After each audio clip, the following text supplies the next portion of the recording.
Moses never received a religion on Mount Sinai.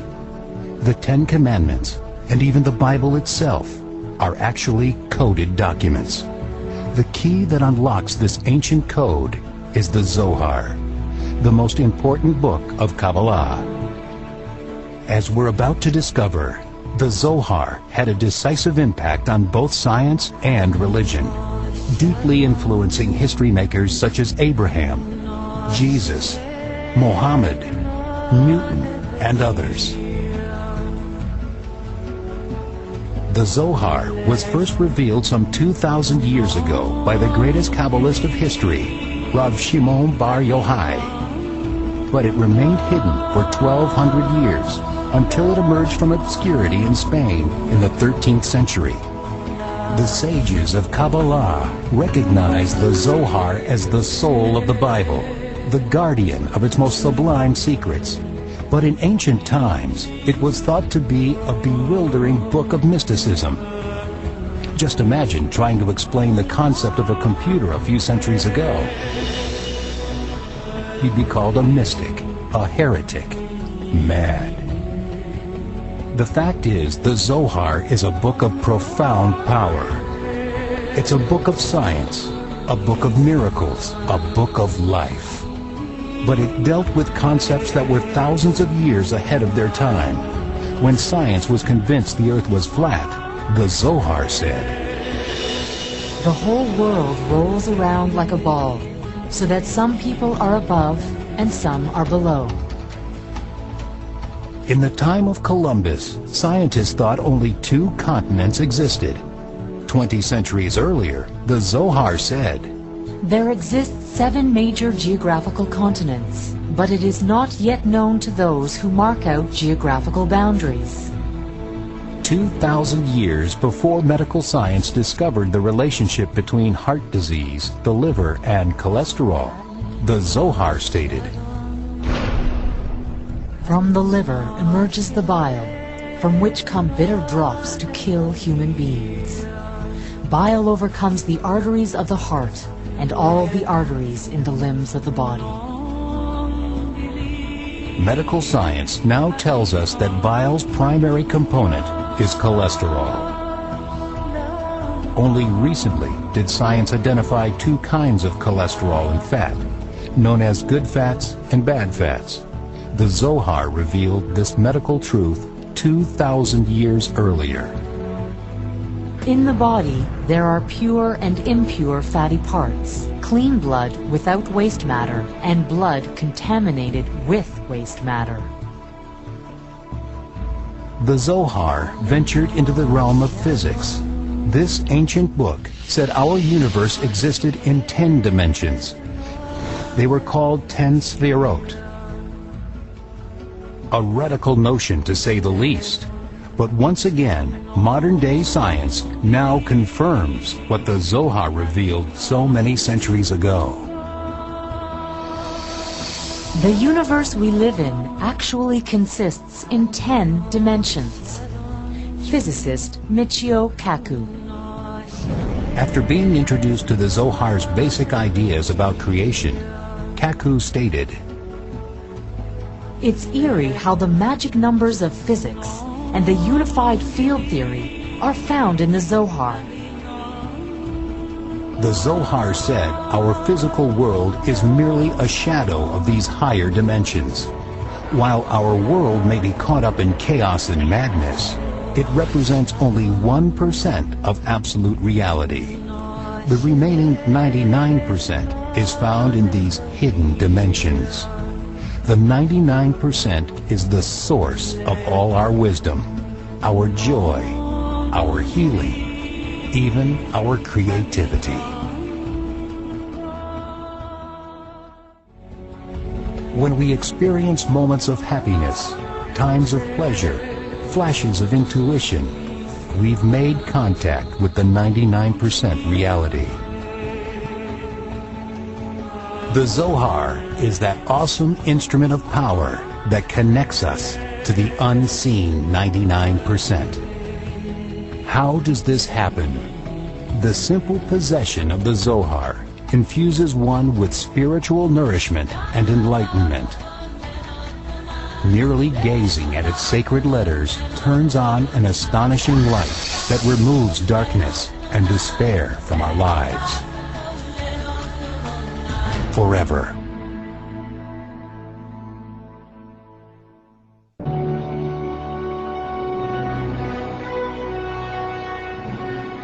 The influence of the Zohar goes back thousands of years. In ancient Greece, Plato spoke about a hidden reality he called the world of ideas. This higher world was the source of all wisdom. Our physical world was simply a shadow of this hidden realm. Sound familiar? 17 centuries later, Sir Isaac Newton said Plato obtained his ideas from the Zohar. And the Kabbalists who were dwelling in Egypt at the time. Sir Isaac wrote, Plato, traveling to Egypt, learnt there his metaphysical opinions, which he calls ideas, and which the Kabbalists call sphirot. The renowned philosopher Henry More was Isaac Newton's teacher. More and all his peers agreed that Plato's wisdom was derived from the pure Kabbalah transmitted to Moses on Sinai.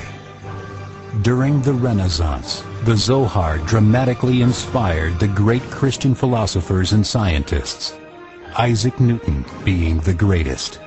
Scholars were shocked when they discovered that Newton actually wrote more about Kabbalah and mysticism than he did about science. Newton was led to the discovery of the law of attraction and repulsion by his studies of the Kabbalah. This is Newton's personal copy of the Zohar. It is still archived at Trinity College in Cambridge. French scholar Serge Houghton said the Zohar had a profound effect on Newton's theories of space and time. He even calls Newton a Christian Kabbalist. Next to gravity, Newton's greatest discovery was that white light contained all the colors of the rainbow. What led Newton to this historic finding? Remarkably, the Zohar states, Colors blend with each other, except for the white color, in which all are incorporated. Wilhelm Leibniz invented calculus and has been hailed as the father of the modern-day computer. Leibniz was enamored with the Zohar.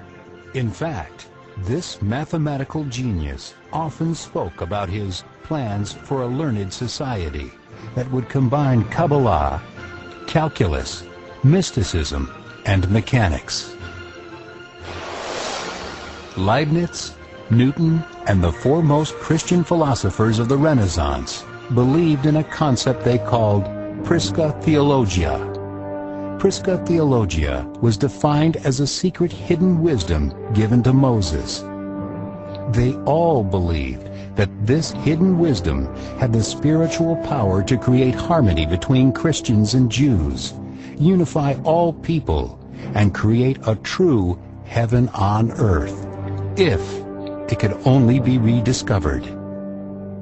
Scholar Alison Coder says the most enlightened minds of the Renaissance looked to the Zohar for the elusive Prisca Theologia. Kabbalistic writings represented the first and purest source of that divine knowledge. The Kabbalistic wisdom of the Zohar offered nothing less than a blueprint of utopia. Paracelsus is the father of modern medicine. Encyclopedia Britannica says he established the role of chemistry in medicine. Columbia Encyclopedia says the scientific revolution begins with the work of Paracelsus. So what does the father of modern-day medicine write?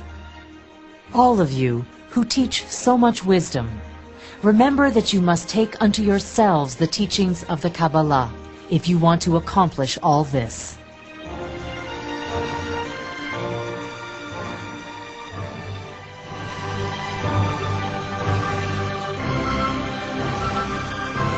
Most recently, there was a startling revelation made about the secret teachings of Jesus found in the Gospel of Thomas. In her best-selling book, Beyond Belief, author Elaine Pagels demonstrates that the lost teachings of Jesus are remarkably similar to the Kabbalistic wisdom found in the Zohar. In the 15th century, Pope Sixtus IV had himself translated 70 Kabbalistic books into Latin. 1559, the Roman Inquisition. Pope Paul IV ordered the burning of the Talmud, the Quran, and other religious works. As 12,000 books were becoming ashes, this same Pope authorizes the first ever printing of the Zohar.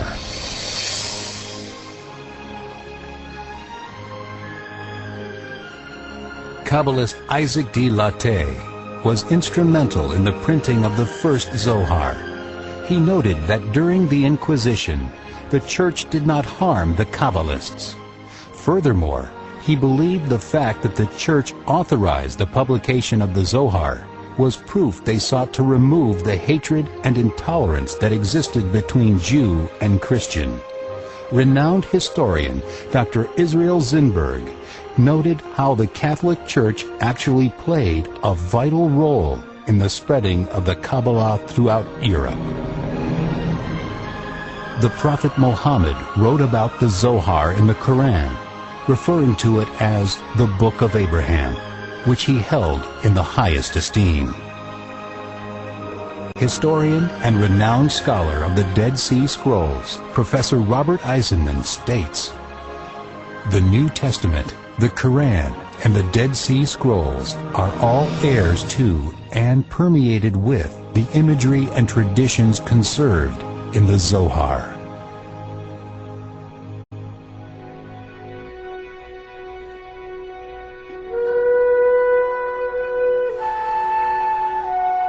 In our time, the Zohar's presence in a home, in a city, arouses a force of energy that protects, even during periods of great suffering.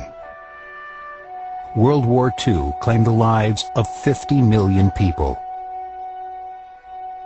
However, amid this bloody carnage, one group of people received unexplained protection, even from the horrors known as the final solution. Sephardics. Sephardics are commonly thought to be Jews whose roots are in Spain, but a closer examination shows a much deeper connection: the Zohar.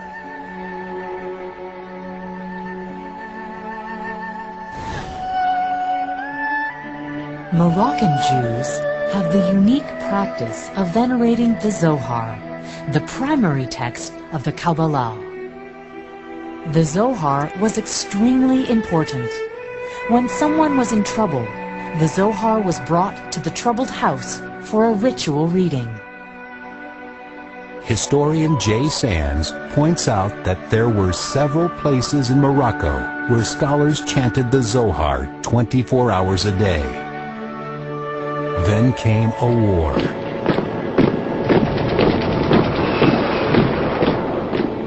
The Nazis demand the deportation of Morocco's 250,000 Sephardics. King Mohammed V said, "There are no Jews in Morocco, only Moroccans." Unbelievably, the Nazis turned around and left, even though Morocco had no real army to defend itself against the mighty German war machine. In Morocco, we have seen no deportations, no Nazism, no concentration camps, and no Inquisition whatsoever. Rather, we have seen Jews and Muslims living together and respecting each other.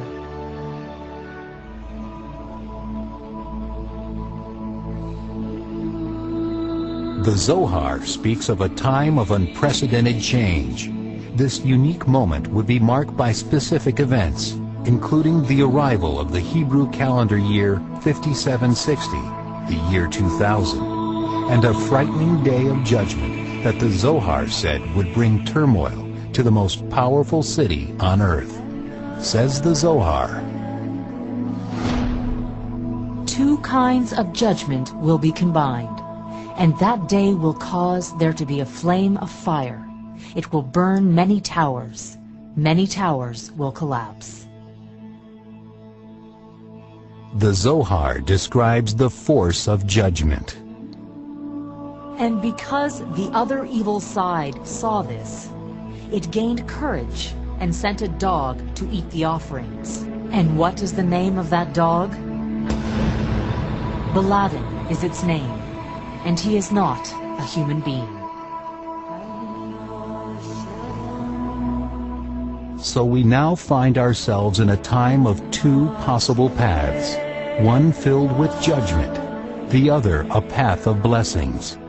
The Zohar promises blessings and protection for those who embrace this indestructible book of light.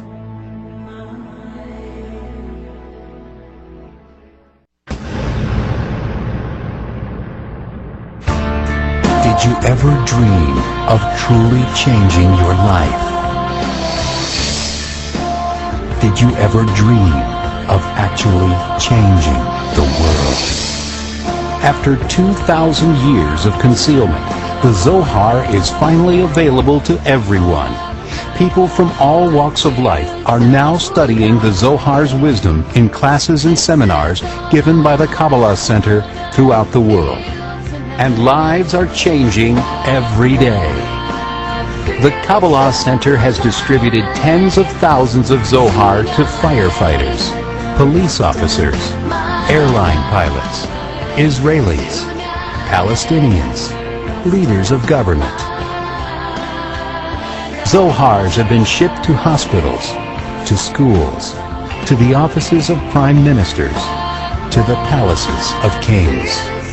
They've sent Zohars into war zones and into the fields of battle.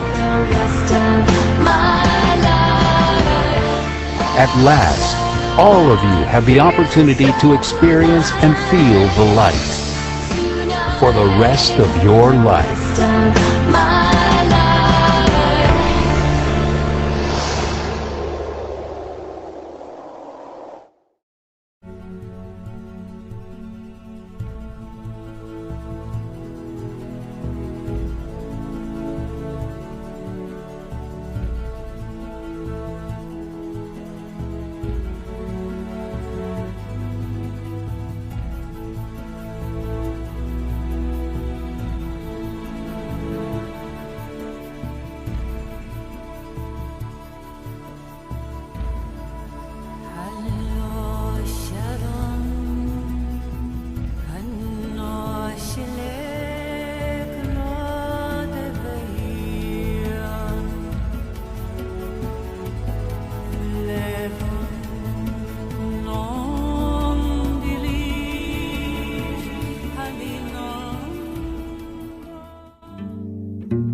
lighter.